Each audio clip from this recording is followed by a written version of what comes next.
give Dawn a personal introduction because I'm going to bring Dawn up here and I think she's going to tell her story a little bit. But I want everybody to know that Dawn is a dedicated advocate in the kidney community. She's been doing this for a long time.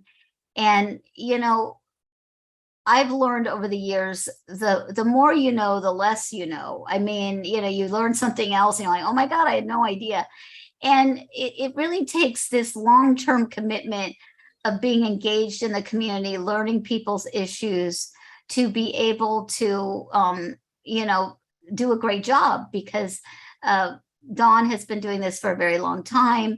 And she's going to share her story of how she made a choice to choose a treatment option that fit her lifestyle. So it's my pleasure to introduce Dawn Edwards.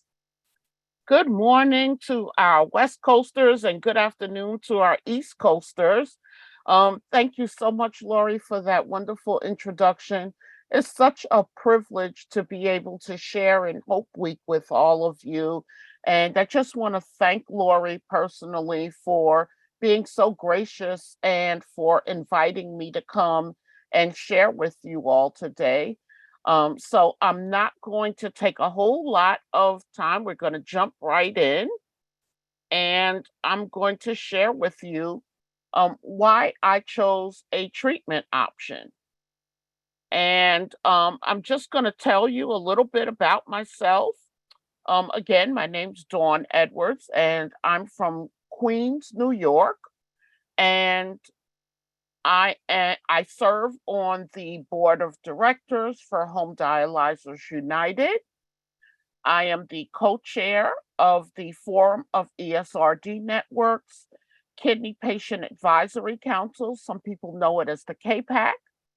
I also serve on the IPRO board of directors, and that's my ESRD network, which is Network 2 that serves New York State. I'm a patient advocate for Fresenius Next Stage, and I'm also a wellness ambassador for the Rogerson Institute. That's my current dialysis provider. And I'm the CEO of my own patient-led advocacy group here in New York called the CKD Champions. I'm also the mother of one beautiful daughter. And on top of all of that, I am a 32-year kidney patient. So one of the things that I want to share with everyone is during the course of your life, with kidney disease, along the course of your journey, you may encounter different transitions in care. And by transitions in care, I mean changes from one dialysis or treatment option to another. So I'm going to talk to you a little bit about some of the transitions that I went through along this 32-year journey.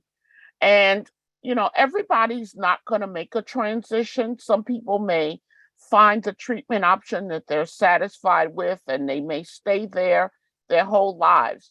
But that's not necessary for everyone, and that's not desirable for everyone.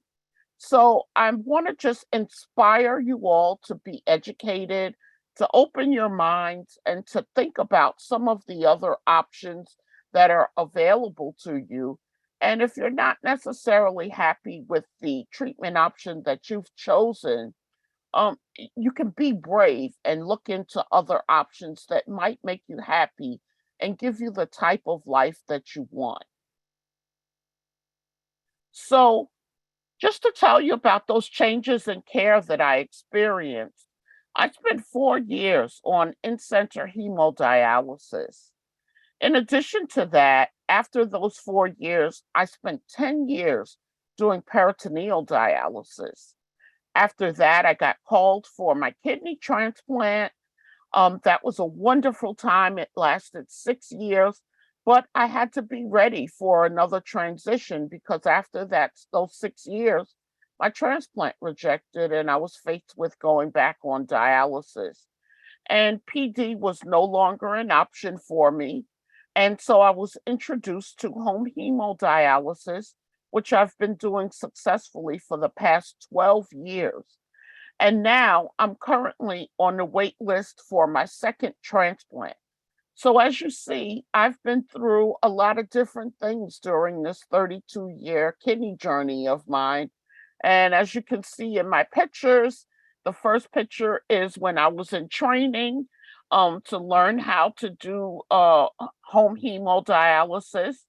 And actually, at that point, I was learning how to do nocturnal home hemodialysis. And that means that I do my hemodialysis at home while I'm sleeping. So I had to go back to training to learn how to do that safely. So that's the first picture. The second picture is really exciting. I did an RV Um, tour. actually, Dawn, you're Yes, not yes. sharing your PowerPoint. Am I not? Oh, oh my gosh. Let me see here. Okay. Let's see.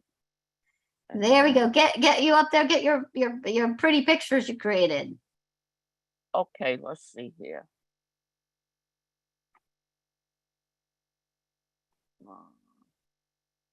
And do we have a, I don't see the share screen button. Oh, there it is. It's right on the bottom. Gotcha. Okay, can you see it now?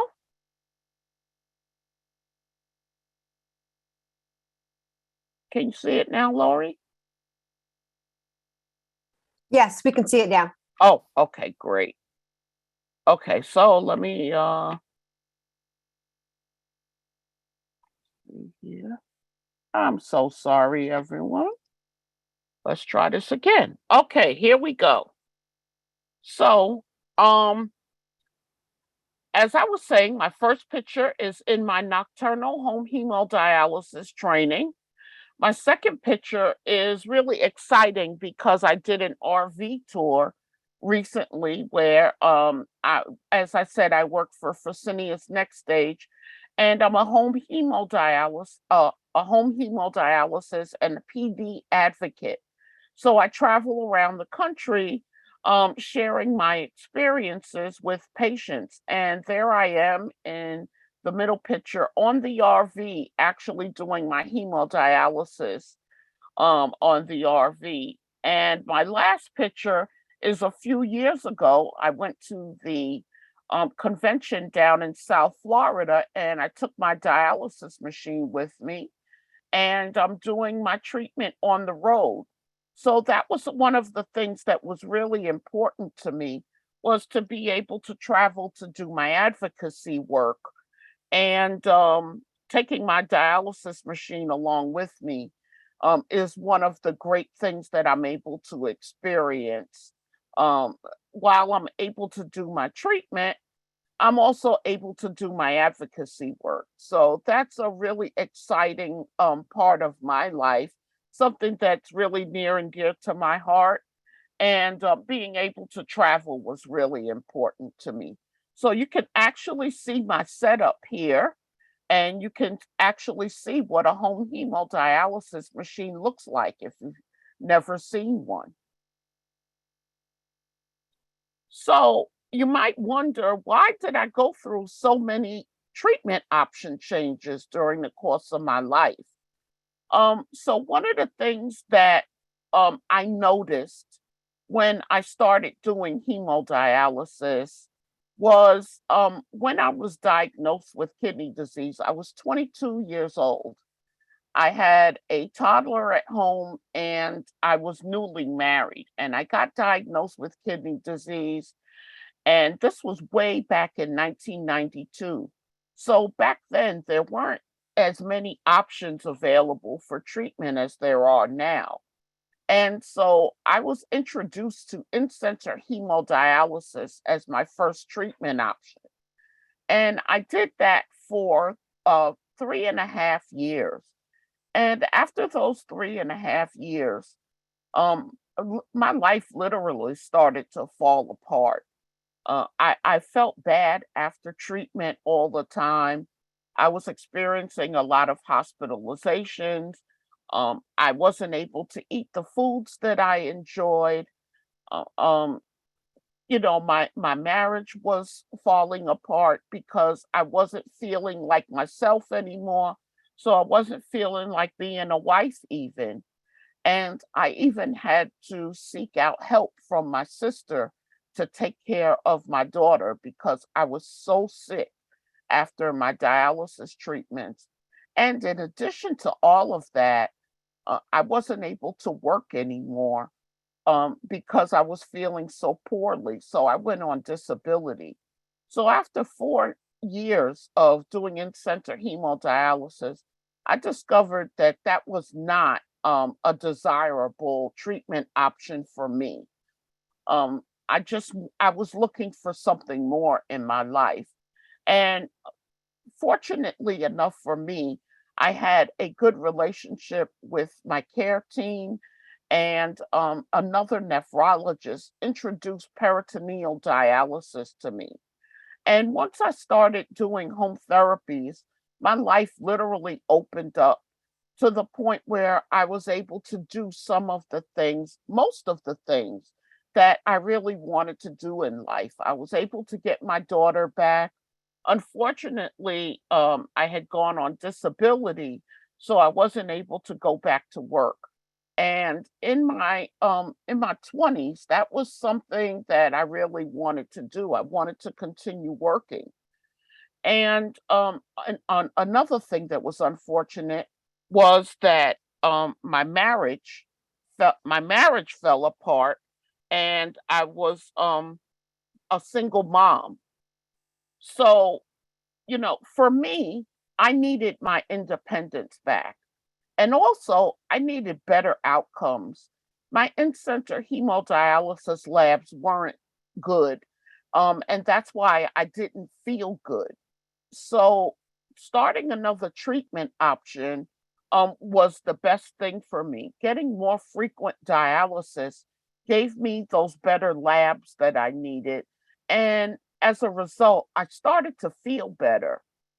I also I discovered that at different times in my life that I was going to need different things.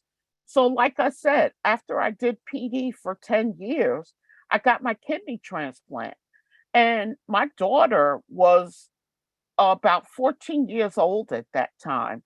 So at that time in my life, transplant was a great option for me because I needed to be present in her life. When I was doing PD, that was a great choice for me while I had a young child at home because I did my treatments at night. I was able to go on class trips with my daughter. I was able to travel with her. And at that time in my life, PD was a great option. But those 6 years of transplant were absolutely wonderful for me. I was able to go back to work, and I was able to travel, and I was taking my medications, and I was able to do a lot of things that were really important to me. And one of the most important things was continuing my advocacy work and going back to work. And living life on my own terms was essential to me.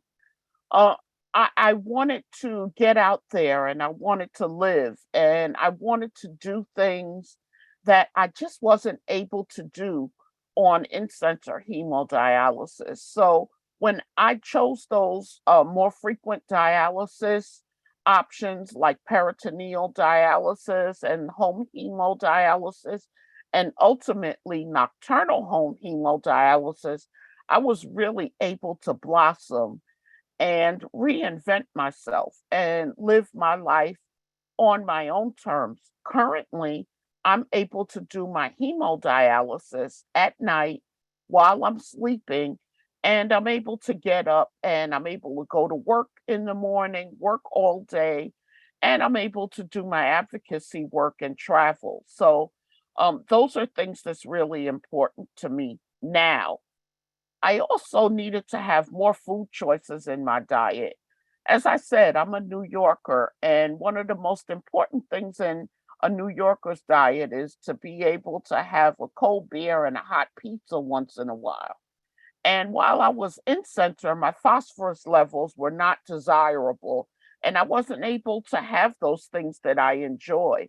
But now that I'm doing more frequent dialysis, and when I had my transplant, I was able to drink more, and I was able to have that hot pizza more often and than when I was on in-center hemodialysis. And as I said, returning to work and being able to travel were some of the most important things to me. Oh my goodness, I'm making a mess here. So this is my daughter. This is Dominique, and this is my most important reason for making those treatment option changes. As I said, when I started dialysis, she was 2 or 3 years old, and that's us in that picture on the left. But now she's going to be 32 years old, and I am currently 54 years old. I just celebrated my 54th birthday on October the 4th.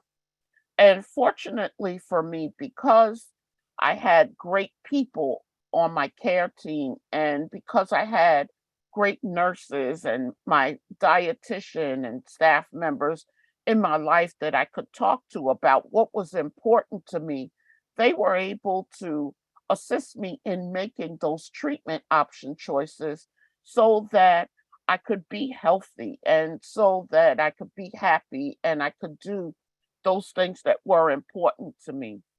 And, I never thought when I started dialysis and when I got that diagnosis that I would be able to live long enough to see my daughter get married. And now she's 32, going on 33 years old.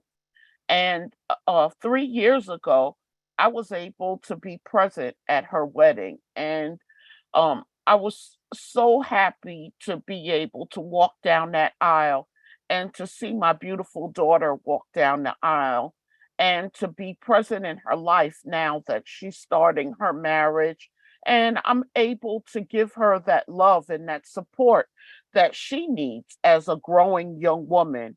So being able to be here for my family and for my friends was one of my most important reasons for making those treatment option changes. So I just wanted to share a couple of facts with you about choosing a treatment option because you may not go through as many transitions or changes in your treatment options as I did during this kidney journey that I've been on. But even if you change one time to another treatment option, you should always consult with your care team first. Find out what your options are because all treatment options aren't for everyone. And you want to make sure that the treatment option that you choose will suit your lifestyle and your personal goals. All of us have different goals and things that we want to do. Some people want to return to work, some people want to travel, some people just want to be able to take a walk around the block with their loved one in the evenings. Or you may want to participate in sports or hobbies that you aren't currently able to do with your current treatment option. So you want to always be aware that not all options will suit your lifestyle. And talking to your care team and learning as much as you can about all of your treatment options will help you to make the right choice for you. Another thing that I discovered was it was important to have a plan B. That's crucial to being able to achieve that quality of life that you want. When I was on PD and I got called for my kidney transplant, I thought that was going to be the end of me making transitions or changes in my treatment options. And I was unpleasantly surprised to find out that my kidney transplant was only going to last 6 years. And I went through that rejection and had to return to in center hemodialysis. And I wasn't happy with the results that I was getting, nor my quality of life in center. So I was able to transition back into hemodialysis, but I was able to do that in the comfort of my own home. So that plan B was really important to me in order to get that quality of life that I wanted. Or else, if I didn't know about home hemodialysis, I would have been stuck back in center and not being able to have the quality of life that I really desired. And another thing that we should always keep in the front of our minds is one treatment option may not last you your entire lifetime. As I said, my kidney transplant only lasted 6 years. When I was doing PD, after my kidney transplant, I was not able to go back and do PD again. And when I was doing in-center hemodialysis, I discovered that that wasn't the best option for me. So I needed to make those necessary transitions in order for me to have that quality of life I wanted to have, and in order for me to be healthy and live longer. One of the things you also have to be aware of is that you have to be brave. In order to make it with kidney disease and in order to make those transitions that might be scary to you, you have to be really brave and not be afraid of making changes. I know that when you start on dialysis or when you get diagnosed with kidney disease, that's a really frightening time for most people. And whatever treatment option that you start on, it might be frightening to change and try another treatment option. But in most cases, especially with a home therapy, if you try that change and it doesn't work for you, most of the time you can always go back to the treatment option that you started with. But you have to be brave and you have to take that step out there and not be afraid of trying something different. Because when you do make that change, sometimes that treatment option may give you the independence and the freedom that we all really desire to have that quality of life that you want. And also, you need to demand the support that you need from your care team and from your family and friends so that you can make the decision that you want. Me making that decision to do a home therapy didn't just involve me. My family had to be involved. I needed the support from them in order for me to be successful doing home hemodialysis and peritoneal dialysis. Another thing that you need to be conscious of is that whatever treatment option that you choose or that you're currently in, it should absolutely not make you feel bad all the time. If you're feeling bad all the time and you're unhappy and you're in pain, um, that might not be the correct treatment option for you. So maybe you need to talk to your care team, learn all of the things that you can about other treatment options, and see if there's another option that might be better suiting for you. Also, your treatment option should not interfere with you doing the things that are important to you. If you want to work, if you want to travel, if you want to swim, if you want to take those walks, if you want to be intimate with your partner, and you're not able to do those things because your treatment option is interfering with those things, then maybe it's time for you to explore another option that may work better for you. Also, your treatment option absolutely should not make you miserable. If you're not happy with your life, with your lifestyle, with your diet, with any of the things that are crucial to you living your life and being happy, then you need to talk to your care team, talk to your family members, get the support that you need, and explore another treatment option because life is too precious. Every day is too precious to waste on a treatment option that is making you miserable. And if your treatment option is making you miserable or any of the other things that I talked about previously, then you should absolutely learn more about other options, talk to your doctor, talk to your care team, and explore other options. There are many things out there for us now, and those are things that you need to explore in order to help you to find what's right for you and to make you happy. So remember, kidney disease is absolutely not a death sentence. Life will be different and life is going to change, but if you be brave and you get your kidney disease education, educate yourself, empower yourself. The more that you learn, the more that you have power over your kidney disease. And when you empower yourself, you can live happier, you can live better, and hopefully you will live longer.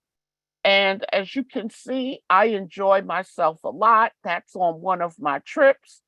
And, because of the treatment options that I've chosen, I'm able to eat the things that I enjoy, like those twin lobsters that you see there and that root beer that's on the side. So if you like to eat like I do, and your treatment option doesn't allow you to make those food choices that you really enjoy, then you should talk to your care team about maybe another option that will allow you to enjoy those things that you love the most. And just in closing, I just want to tell you that every day is precious and make every day count for something, no matter what it is. If you're currently not feeling well now, then you want to make sure that you develop that relationship with your care team. Never suffer in silence. If you're feeling depressed, you want to talk to your social worker about resources that you can look into to get the mental health care that you need. If you're feeling sick or you're feeling bad in your body, never accept that. You want to talk to your doctor immediately, let them know what's bothering you so that you can get that help. And if your needs are not being addressed, then you want to press a little bit harder and make sure that your needs are being addressed. If there's something going on with your treatment and you're not feeling satisfied about your treatment, then you want to talk to your nurse immediately about what's going on with your treatment. Maybe your treatments are too short, or they're too long, or they're too frequent. There are so many things that can be done now to make you feel comfortable, to make you feel happy, and to help you to live longer and have that quality of life that you desire. I'm so grateful that I had people in my life that I could talk to and so that I could get my needs addressed. And if you do your homework and learn about your managing your kidney disease and you get to know the members of your care team and share with them and be open and honest, then they can give you the resources and the help that you need as well. So I just want to thank you all for your time. I want to thank RSN and I want to thank Lori for the opportunity to share my story with you. And I hope that you all have a happy and healthy kidney journey. And if you have any questions, I'd be happy to answer them. And thank you so much for sharing. We do have a Thank few you. questions. And the Great. one is, why couldn't you go back to PD after your transplant rejection? Is this a typical outcome?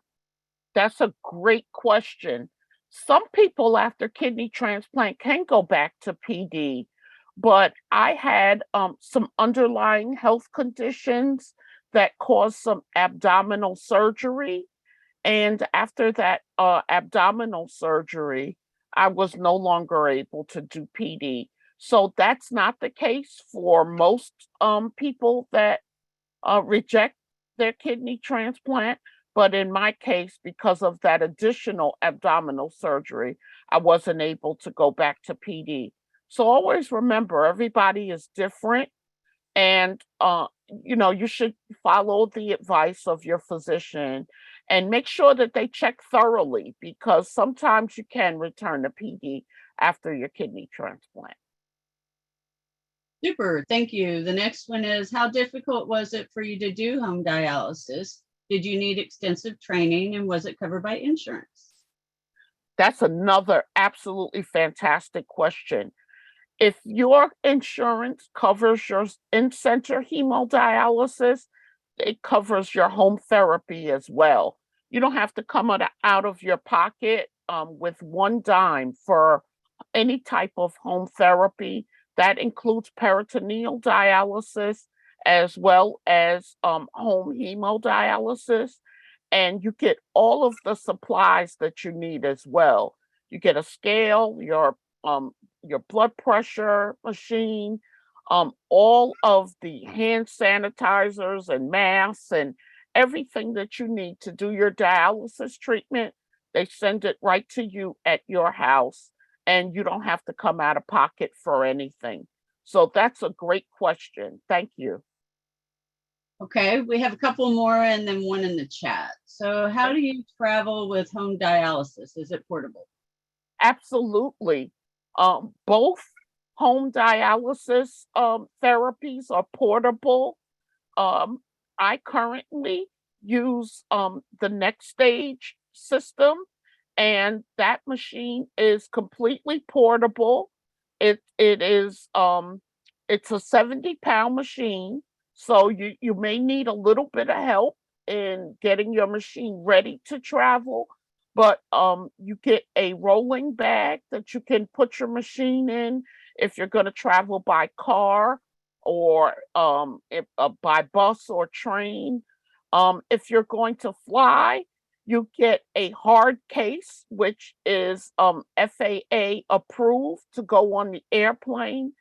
And I put that machine right in the taxi with me. And when I get to the airport, I give them that case and I check it in. You don't pay anything to fly with your dialysis equipment or the other supplies that you need to connect yourself to your machine. All of those things go for free because they're life-sustaining equipment. And I don't see any of that equipment anymore until I get to where I'm going. So it takes a little bit of planning. But yes, you absolutely can travel. I do it all the time. With your PD equipment, it's a little bit easier because the PD machine is much lighter. And there are new PD machines coming out next year that are as light as 12 to 15 pounds. So there's a lot to look forward to in PD. There is another home hemodialysis machine that's out now called Tablo. Tablo is much easier to use, and it is not portable.